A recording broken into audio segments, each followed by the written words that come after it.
So, when an infant is first born, gravity is very heavy, and the baby laying on their stomach makes no attempts at moving the head up or moving the limbs. With the help of primitive reflexes and natural curiosity through the visual system, the baby starts to try to lift their head up. They see something and they're curious. Their eye gaze goes up. It reflexively supports the head going up, which in turn reflexively sends information to the rest of the body. And this is how we start to sense gravity. So, do you recall seeing your baby trying to lift their head and the head looking like that little bobble-head? But with time, they gained the strength and had more smooth movements of the head as they looked up.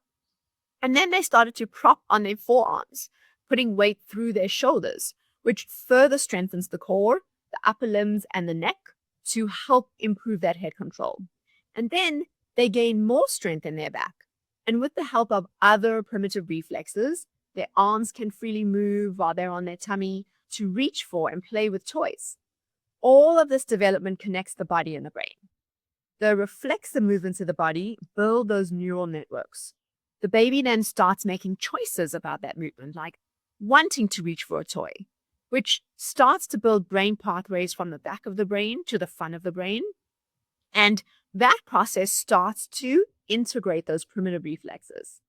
And with all this body and brain connection, we start having a sense of this is me.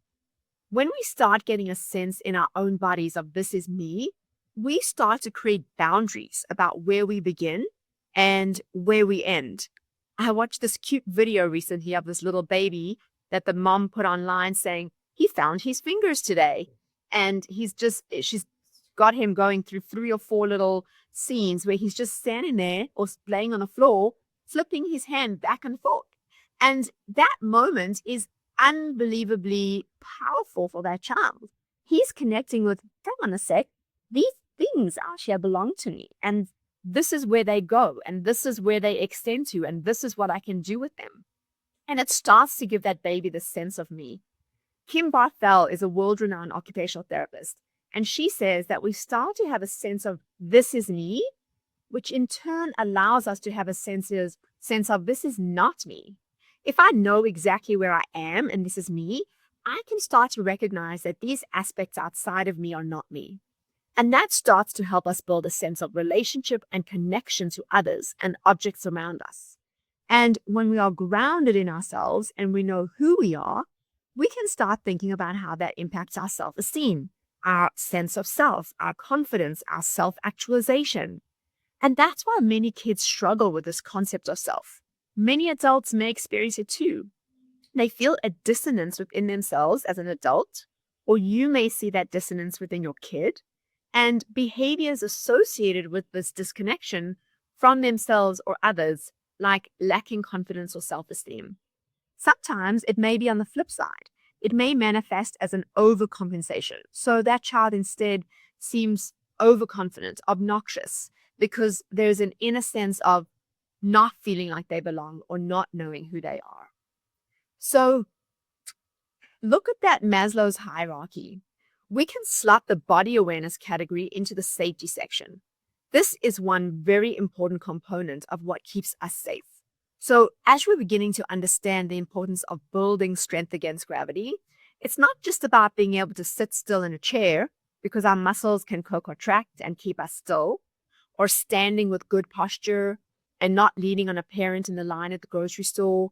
It goes higher up the hierarchy, building a sense of self and character, building belonging, self-esteem.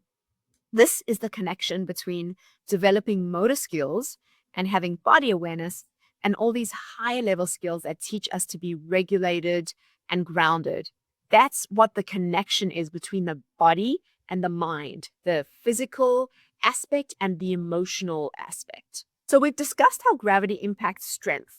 Examples of that being kids who slouch, have poor posture, lean, laze around. Another behavioral piece of this is this concept of graded control. So graded control is the ability to put the right amount of force into a given task.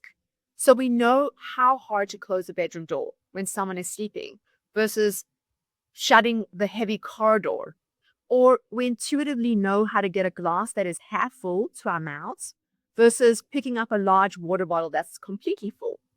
Body awareness impacts this greater control. You may see a child being too rough with peers or pets, hugging too firmly, appearing to enjoy pushing them over, getting feedback from the teachers. Your child's too rough. They like to push children. When you know it's not coming from a place of malice. Slamming doors, walking too heavy-footed, being unaware of where their limbs are in space. How many of you have had that experience with your child where they're playing with their sibling or with you and things are great until suddenly they hit you too hard or slack you across the face? Often a mistake. If we misconstrue that mistake as an intent, we may react accordingly. That can be very confusing for a child who had no ill intent, but is now being reprimanded and being perceived as having ill intent. It can further lead to challenging behaviors like being defiant or refusing to apologize because they're feeling a strong sense of shame over something they didn't intend and they're confused because it's being perceived as bad. A simple act like being unsure of where your arm was during play can lead to bigger challenges if we don't understand what was really going on with that child. A frequent example I hear about is kids getting in trouble at school when they're walking to and from class and they're supposed to be walking in a line, but they're getting in trouble because they're not staying in line or they're bumping into their friends, pushing them or stepping on their toes.